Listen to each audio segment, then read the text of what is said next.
जिस व्यक्ति की दृष्टि हमेशा निमित्त की ओर ही जाती है वह कभी भी मोह रूपी नदी को पार नहीं कर सकता। इसको लेकर के भी एक पंक्ति आगम में मिलती है।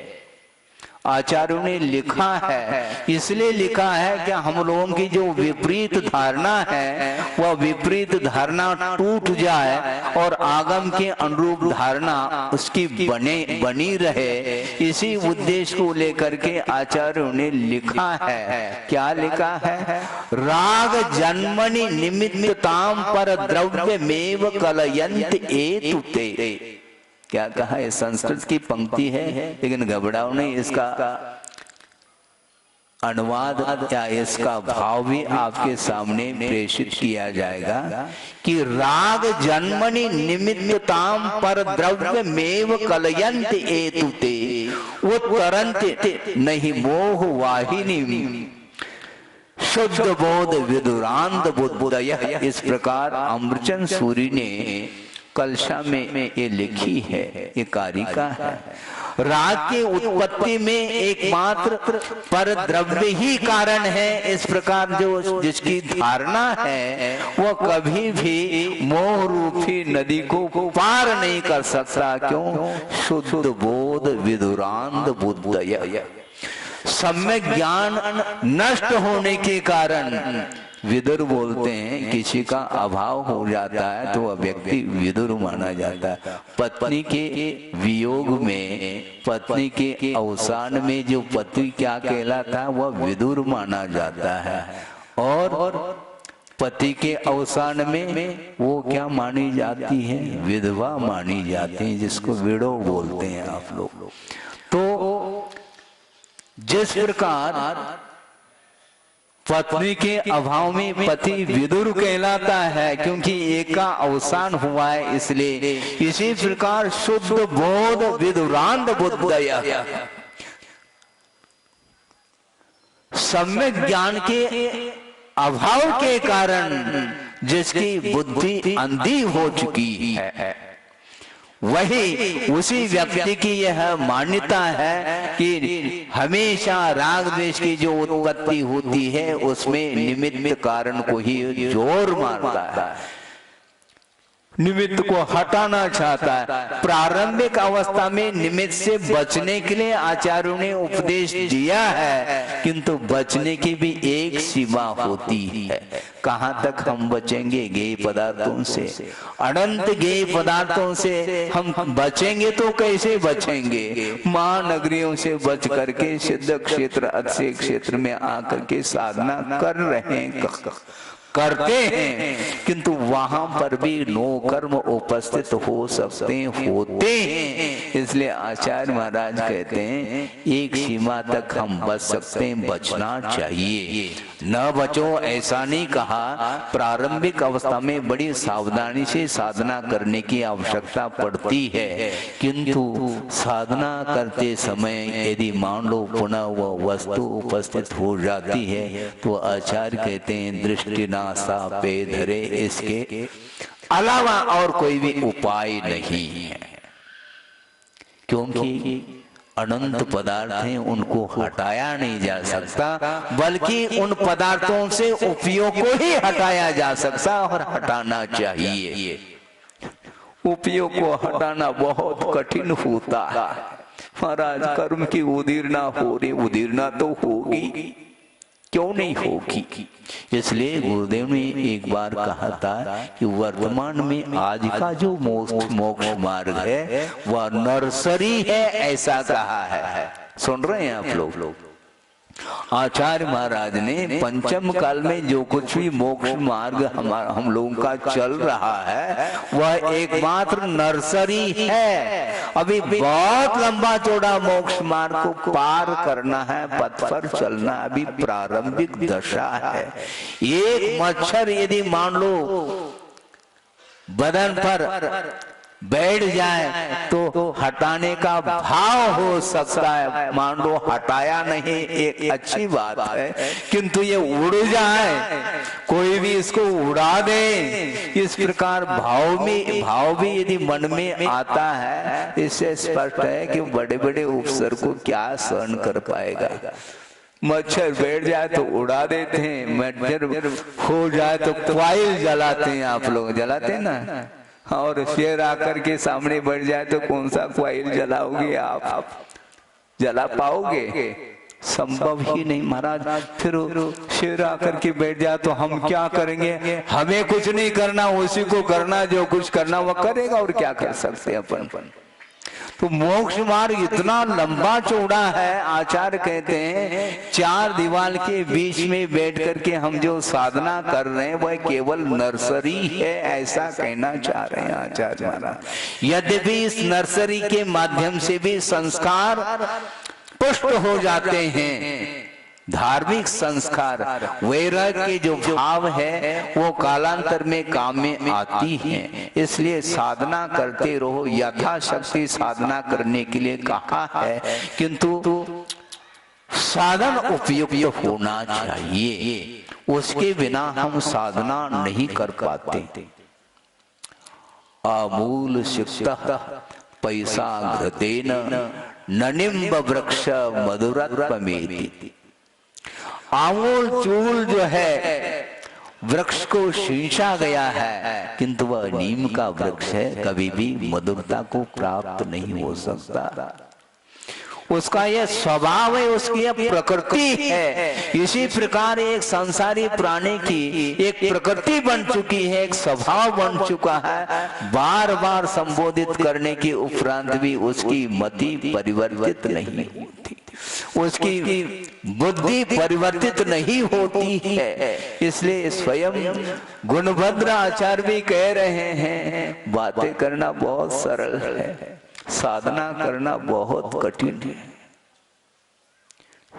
साधना को महत्व दो, मात्र ज्ञान को महत्व देते आए हैं, इसलिए ऐसा हो रहा है। एक सज्जन ने कहा कि महाराज हमारा मन पूजन अर्चन में, अभिषेक में नहीं लगता है, इसलिए उस स्थान पर यदि हम स्वाध्याय कर लें तो। सुन रहे हैं आप? ध्यान से सुनो। स्वाध्याय कर ले तो उनके लिए कहा गया कि भाई साहब कि आप स्वाध्याय करना चाहते हैं, कोई बाधा नहीं, किंतु उस शास्त्र में पूजन अर्चन का प्रावधान है क्या? नहीं, श्रावक के लिए है महाराज। फिर ये स्वाध्याय करके आप करना क्या चाहते हैं? आगम में ये सारा वर्णन भिन्न भिन्न साधकों के अपेक्षा से मिलता है। आप श्रावक हैं, श्रावक होने के नाते आपके आवश्यक कौन से धर्म होते मुझे बताओ? क्योंकि शील है, उपवास है, दान है, पूजा है, ये सारे श्रावक के ही ये आवश्यक माने जाते हैं। आपका उपयोग क्यों नहीं लगता है? उसमें क्या होता महाराज? एक ने तो यहाँ तक कहा कि महाराज ये अष्टमंगल द्रव्य आप बोल रहे हैं, मुझे लगता है कि एक प्लेट से, एक तस्तरी में से द्रव्य को उठा करके दूसरे प्लेट में रखना, इसमें क्या पूजन है? ये कोई पूजन की बात हो गई क्या? अच्छा, तो हम ये पूछना चाहते हैं कि एक शीशी से दूसरे शीशी में डाल रहे हैं आप क्या? दूध है, जूस है, किसमें? ये शरीर भी तो एक शीशी है ना, तो एक शीशी में से दूसरी शीशी में क्यों डाल रहे हैं आप?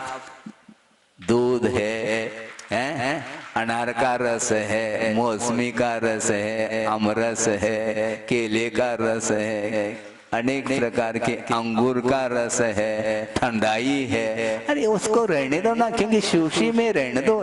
एक शीशी से दूसरी शीशी में डालने में क्या होता है आपको? बात में समझ में आ रही क्या नहीं आपको? ये दूसरे के लिए तो इस प्रकार उपदेश दो, एक प्लेट में से दूसरे प्लेट में द्रव्य चढ़ाने से क्या तात्पर्य निकलता है? हाँ, आपको नहीं निकलता होगा, कोई बात नहीं, आप बैठ जाओ शांति से, किंतु जो कर रहे हैं उनको करने दीजिए आप। हाँ, आपका यदि मन नहीं लगता है तो आप बाहर जाकर के बैठ सकते हैं, यदि मन नहीं लगता है सभा में तो। किंतु सभा में आपको सुनना पड़ेगा, आप उद्यम नहीं कर सकोगे। हाँ, आप उद्यम करने का प्रयास करिए। उद्यम नहीं कर पा रहा है संसारी प्राणी, उद्यम करता चला जाता है, और जो उद्यम कर रहे हैं उसको व्यवधान उपस्थित करता है। एक प्रसंग आपके सामने और रखना चाहता हूँ इसी विषय को लेकर के। कुंडलपुर की बात है, काफी समय हो चुका है उस प्रसंग के लिए। विद्वान लोग आए थे और चर्चा चल रही थी, और चर्चा करते करते समय हो गया था सामायिक का।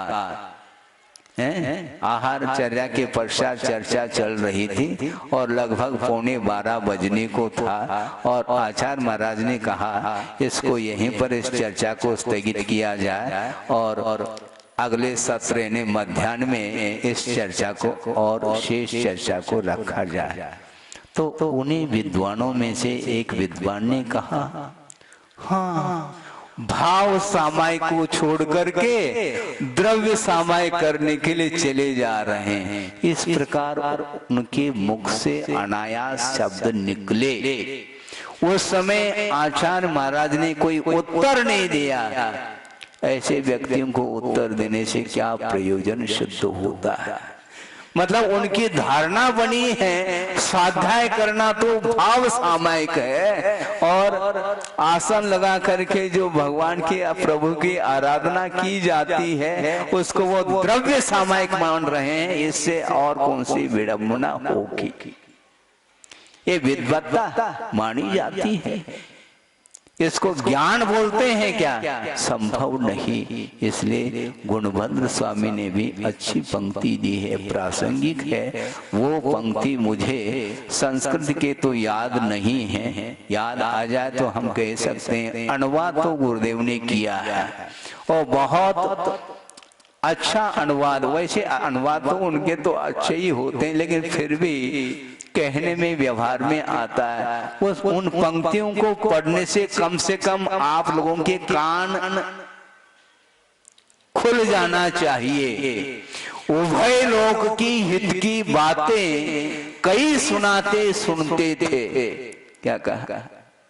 उभय लोक की हित की बातें कई सुनाते सुनते थे, विगत काल में भी दुर्लभ थे, सुनते सुनते गुणते थे। धर्म सुनाता कौन सुने अब, वे भी दुर्लभ विरल मिले, हित पथ पर चलने वाले तो ईद चंद्र सम विरल खिले। कहा समझ में आ रही कि नहीं? पंक्ति अनुवाद है, हिंदी में बोल रहे हैं अपन। उभय लोक की हित की बातें आज की बात नहीं, ये सुनाने की परंपरा और सुनने की परंपरा अनादिकालीन है, और एक दूसरे को सुना करके प्रभावित करने की एक जिज्ञासा या एक लालसा भीतर रहती है। इसलिए आचार्य कहते हैं अब सुनाना बंद कर लो, सुनना बंद कर दो। इहलोक की हित की बात और परलोक की हित की बातों बड़े अच्छे से साहित्यिक शब्दों के माध्यम से और धारा प्रवाह रूप से वह सुना रहा है, किंतु वह हित की बातें केवल सुना रहा है और सुनने वाले सुन रहे हैं। किंतु आचार्य महाराज कहते हैं विगत काल में भी दुर्लभ थे, विगत काल में भी दुर्लभ थे, सुनते सुनते गुण थे। सुनते हुए गुणने वालों की संख्या विगत काल में भी वह दुर्लभ संख्या थी, गुणने वालों की यानी आचरण करने वालों की। और आज धर्म सुनाता कौन सुने अब, वे भी दुर्लभ विरल मिले। और हित पथ पर चलने वालों की संख्या कितनी है?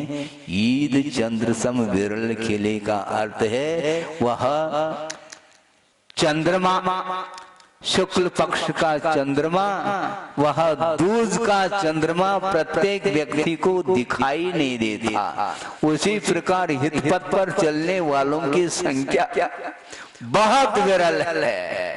क्योंकि विरल क्यों है महाराज? ये दुर्लभ ही तो है। दुर्लभ वस्तु आसानी से आप प्राप्त करना चाहो तो संभव नहीं है। इसलिए भीतर से सुनने का प्रयास करो और भीतर से सुनाने का प्रयास करो। ये आचार्य कहते हैं ये सुनना और सुनाना बहुत आसान हो चुका है, क्योंकि इसमें किसी भी प्रकार से त्याग की कोई बात नहीं आती, मात्र सुनाने की बात आती है।